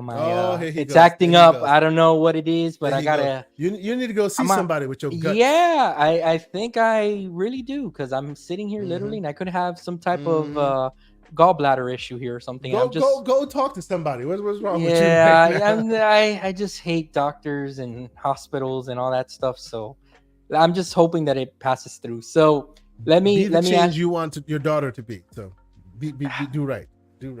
I gotcha. Uh-huh. So okay, real fast to end this. Let's talk about first. Let's do your giveaway that you want to do. Then let's talk about how we can bypass those microtransactions. And lastly, let's just finish off with saying one thing that we really like and one thing that we really dislike from games. And like, for example, it could be anything. Okay, like you could pick encumbrance if that's your thing, or whatever the case may be. It's just one system or gameplay element that you really like and that you really dislike. Okay, so before I get to it, what I will say is, and this will also be a tip of mine. This will also be a cool tip for people who want to check it out, and that is Humble Bundles. If you haven't checked them out from time to time, go to humblebundle.com, check them out. Why? Because I like these, because they like to give them. They put a bundle together. Are you kidding me right now? I don't want no. Come on, man. Yes, you do. I don't want nothing around that area, sir. Yeah. Hey now. Nothing but toilet paper. Come on, man. Hey now. This is a different conversation. Stop it. So, go to Humble Bundles. And why do I say that? I say that because every once in a while they have game bundles, they have book bundles, the software bundles. Sometimes I check out the software. They got interesting stuff. If you're thinking of like getting into game development, you're thinking of learning something. Oh, how does Unreal 5 work? You can come in here, pay a certain amount. Their value is way more than you end up paying for, and you get really interesting software. Either be software or books or learning materials or CBTs, the whole thing. But I focus on games, and all these things, they give money, half of it to themselves, half to charity. And in this time, I saw a bunch of really cool deals. I put some of them on Twitter. My one that I specifically chose was the Humble Heroines bundle, which is this guy right here, which has a bunch of games that kind of came on my radar, and either for one reason or another, I missed it, or I didn't play it, or I played a little bit and really wanted to go back. That's a good bundle. This was in Game. Eastwood was in Game Pass. Never got a chance to play it. Wanted Dead looks super cool with all the gun kata with swords. I heard it didn't catch fire for most people, but it's something I just wanted to try. I just didn't want to pay full price for it. Metal Hellsinger is awesome. I love that game. It is Doom, but with heavy metal, and the heavy metal matters. I love that game. I love that game. It's really cool. And of course, Plague Tale, Scars Above is an awesome indie that really shot above its AAA. It shot AAA shot, although it was a AA budget. And of course, Chorus, which I say is like insanely underrated. That It is Scars Above, awesome. it was being compared. Scars Above, wasn't that being compared to that PlayStation game? What's the name? Returnal. Returnal. What it was being Yes. compared to that, right? Yes, it definitely has Returnal vibes. Vibes. It's interesting. I didn't get a chance to play either. I touched and moved on from a lot of these. I never really got a chance to play them, and most of them were in Game Pass. And I may have not struck when it was available to me. So the games are now no longer in Game Pass. What I do have in my collection right now is A Plague Tale: Innocence. So please be kind. If if you already have a copy of it, pass it on. Let somebody else who has not tried it get a shot. But this right here is a code for Plague Tale: Innocence on Steam, coming to you right now. Nice. So if you get a chance to check it out, if you got it, let me know you got it. Let me know how you enjoy it. Them rats, boy. Ooh, too many And if rats. nobody But wants it's a free it, game. I'll take it. How about that? Well, there you go. So at the end, if nobody else takes it, Mr. John Wolf will. Me and my bad gut it here. is there for you. If you want, check out the Humble Bundles. There are a lot of great deals out there. I check this out from time to time, and I get some really, really cool stuff like this. So I bought check that out other this bundle that you showed us off today in the DM. Let's I go got back this one. Yeah. Yeah, the one with the what is it? It was with This all is the Saints Row. the Playtime ones. Yes, it's all the Saints Row. The red faction. The reason why I didn't get this is because the only game I don't have in this list that I haven't played in this list, well, I've played it, but I don't have it currently in my collection, is Red Faction 2. Besides that, I have all of them, and I love like Red Faction, the remastered edition, freaking awesome. Oh yeah, like, it is awesome. This is a game that came out in 360 and everything was destructible. Can you imagine that? Yeah. The whole world, you could just smash through. Awesome game. So much fun. And so the reason I picked it up is because I don't own these games on Steam, which I'm well over 400 games now. Sure, but those Saints Row games, man, they were a lot of fun, and that's the Saints Row that everybody loves. And check out this other bundle. I didn't even put this out there. This is the I got Boomer this one Shooter too. bundle. I got this one too. Excellent. Yep. So, pro tip: check out Humble Bundle. There you go. Now you're asking me, what system do I really dislike? Yes, in gaming. gaming, A system that if you put it in, I don't like it. Yeah, you immediately roll your eyes, or you're like, "Oh, here we go." If you give me any survival mechanics, I'm out. I don't play Ark. Like, oh, you have to eat, you have to sleep. Oh, you have to, you start off with nothing, and it's you against the elements, and then you have to build up. Yeah. I play games not to stress myself out, but to de-stress, to power fantasize. So if you put me in a game where all the elements are against you and you got nothing, and it takes a time to traverse to get something, I won't stick with it enough to get that something. I want to feel powerful. Yeah. Yes, I want to feel. You can give me a challenge, but I need to feel powerful in that world, because that's what I'm coming to this game for. I want that power fantasy. So if you put me on a beach naked with my arms, and I'm literally talking about Ark right now, Ark Survival Evolved, naked and afraid. You put him on the beach, naked and afraid, and all you got are your mitts, and everywhere are what do you call it, dinosaurs. I'm like, I'm sure eventually I'll get the gold-plated armor, I'll get the diamond, just like freaking Minecraft or whatever. But I'm not there to traverse the divide to get there. I'm like, ain't nobody got time for this. I need to go play someplace and shoot guns. You know what I'm saying? Yeah, I mean, Lucius Augusta says that's why I immediately checked out on No Man's Sky for that same reason. But he didn't check out on Starfield. No Man's Sky. So believe it or not, stop it. I like No Man's Sky because they weren't as debilitating in the beginning. You had a ship. You the minute you landed, you got a ship. Like the ship was there. You just have to prep it up and get it ready.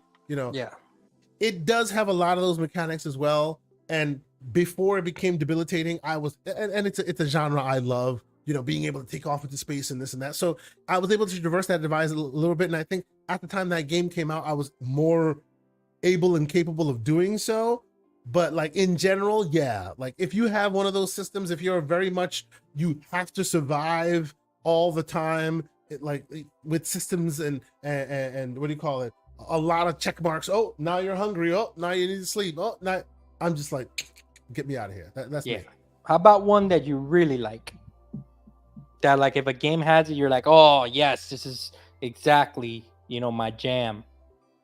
I like games that know their games, Mm. and I like the and I'll say like my number one, like the one I'll point to. Well, I'll give you two. One that you'll understand exactly, and the other one that maybe you won't understand quickly. You mentioned it today. Well, I mentioned it. Assassin's Creed Origin, Odyssey. Hmm. Right. I love that at the beginning of that game, yeah, you're feeling your way through it, but at some point they're like, yeah, we know this is a game. While you're on your horse and you're riding through the level, just keep holding down B, and you'll just collect everything you come across. You Yeah. ain't got to get down, get off your horse, pick it up. No, they know it's a game. At some point, Cassandra can jump from the freaking mountain and land like ding, and then keep it Yep. moving. Yep. Right? Yep. I was I doing that. enjoy games that are games, right? We're not there to give you realism. There are good fun to be had in realism, but I enjoy games that are like just so game that they don't care. Sunset Overdrive, right?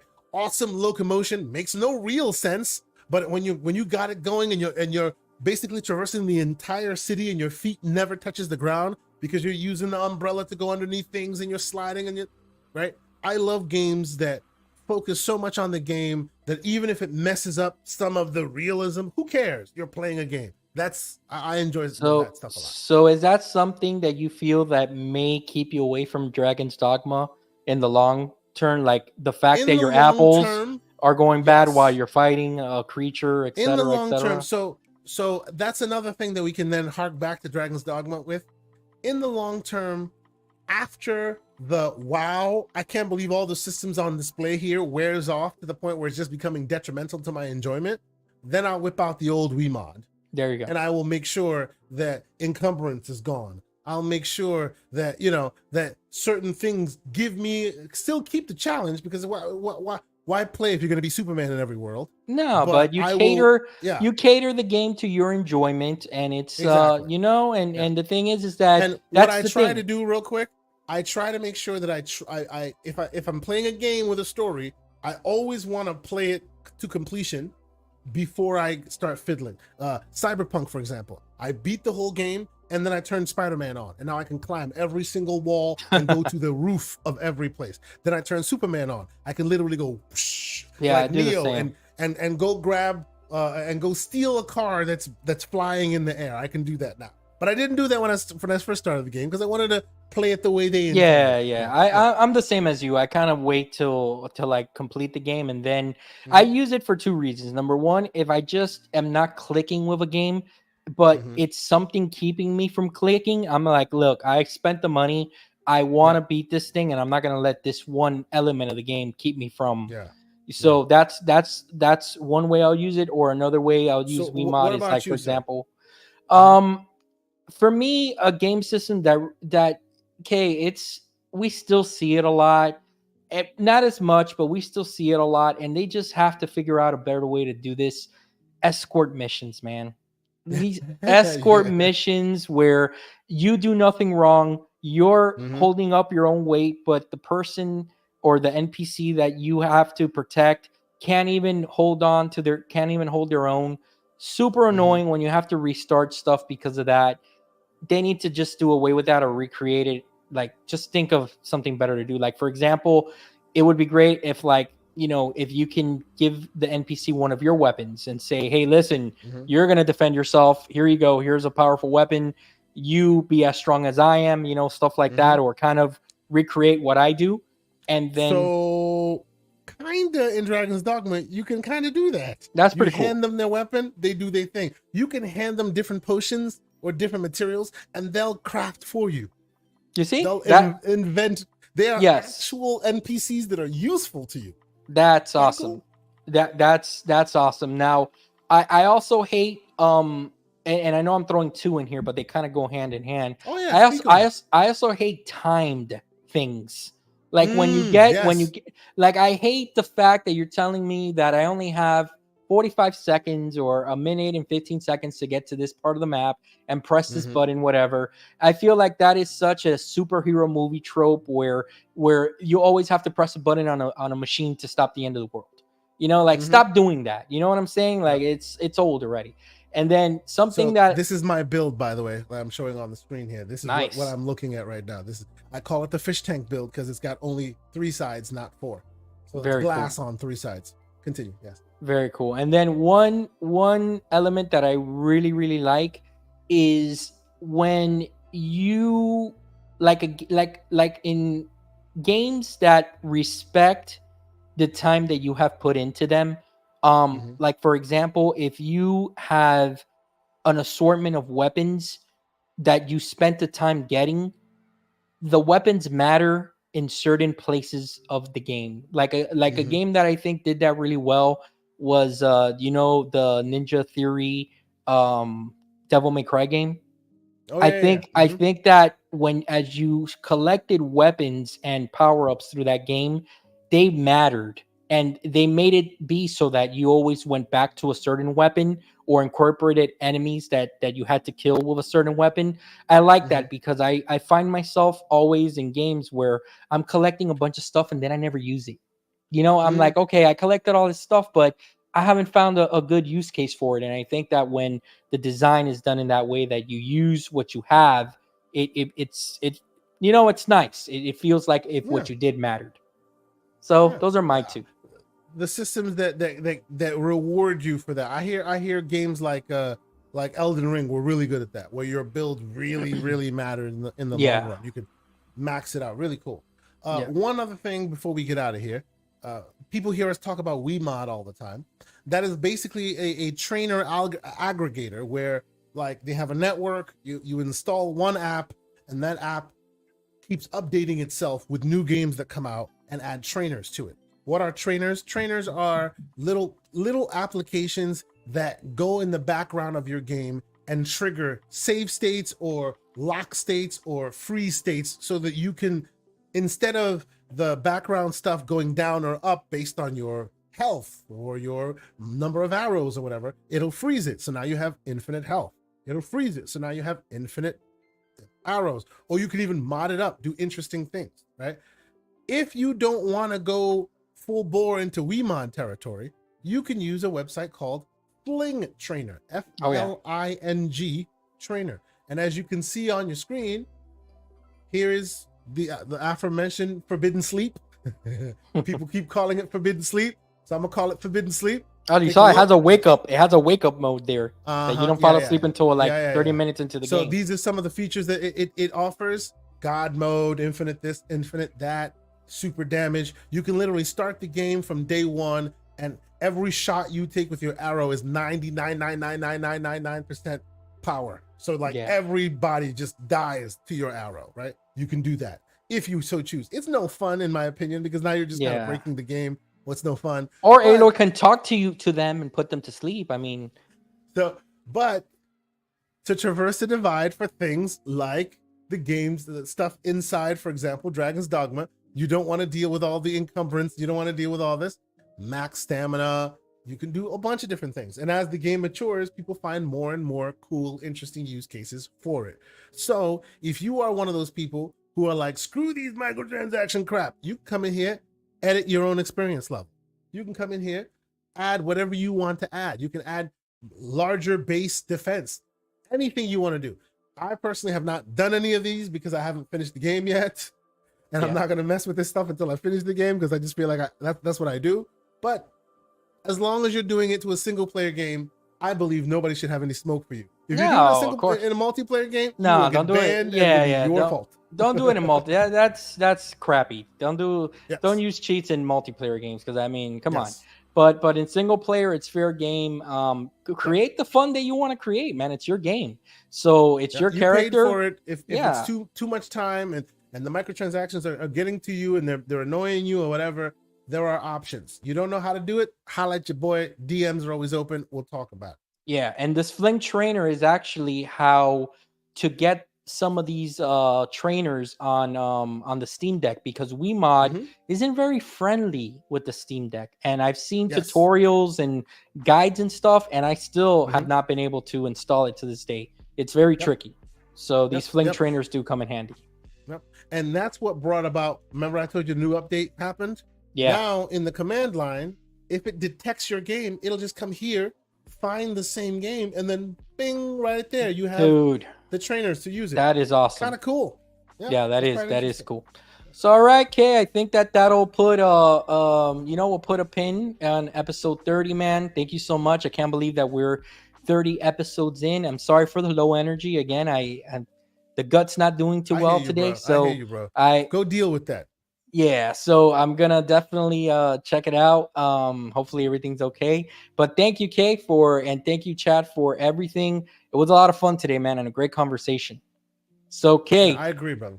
let the good folks know where you're going to be for the rest of the week. What shows are you going to be guesting on? And of course, I know you have a GCP coming up this weekend. Hmm. I don't know if Hmm. you have any guests lined up for that yet, or you're just going to do a 1-2 combo of you and Everborn. Let the good folks know what you're going to be up to. So first and foremost, thanks to everybody who's been checking out these shows. We've done 30 of these at this point. I'm quite proud of A us. little It's bit pretty more cool that we've done because it. we did a couple of Yeah, we've betas. done, but officially we've done 30. I think we're about 32, 33, something like that, Yeah, something 34 like at that. most. But no, it's good that it's a good little benchmark to hit. We're on our way. We're not stopping. This is awesome. I love chatting with you specifically about gaming and handheld gaming. Maybe we'll lean a bit more into the handheld side of the market, since that is seeming to become more into fruition since we hear Microsoft getting into the business, and in Mm-hmm. other news, water is wet. But you can catch me this Wednesday, primetime gaming, Mr. Boomstick and friends. We'll be talking about all things gaming as we do. This weekend, I do possibly have a guest lined up. We'll see if that I'm waiting for it to materialize. Also, I'm doing something very cool and interesting this weekend. For all the members that are in our chat, and thank you guys so much for being members. We appreciate you. It helps the show. It keeps me going. It keeps like us getting the updates for the equipment that we need and things like that. As I speak to you right now, I have a key light, this one right here, and then this one's broken, so now I have to go get another key light. But Uh-oh. thanks to members, I can use the funds that have been equated, and I can do that. And we're doing giveaways. We're doing all this other fun stuff that we're going to do with that as well. If you heard, I did a little contest to see who has the most time in Starfield, so you can get yourself a Vasco.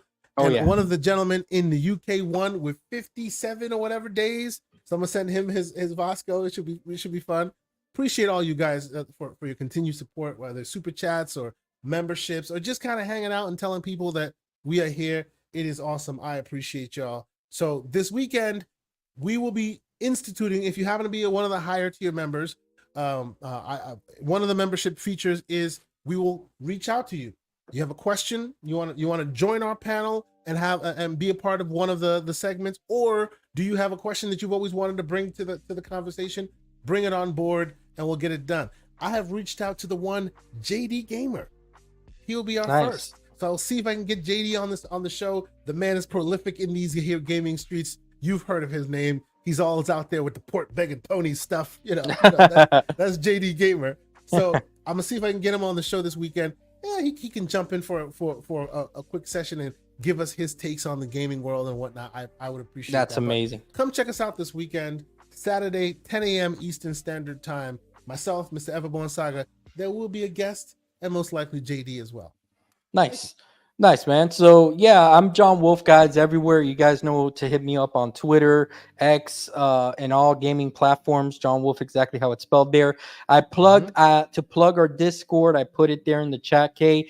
Today, I mean, this is why the Discord is so great. Not only do we have good conversations in there, but we also have these impromptu GCP gamers playground. I walked in on y'all just kind of doing one of these things, crying on each other's shoulders. Yeah, yeah. Pretty much today we were just jumped on for a few minutes before the show, and I kind of led a conversation as to whether or not the Xbox handheld was the shot in the arm that Xbox needs, because apparently the energy is low around the Xbox brand.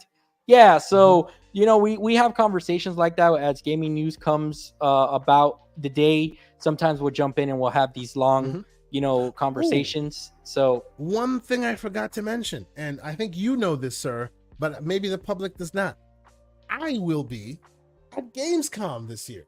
Germany, baby. yes, 2024. I'll be at Gamescom. This will be in August.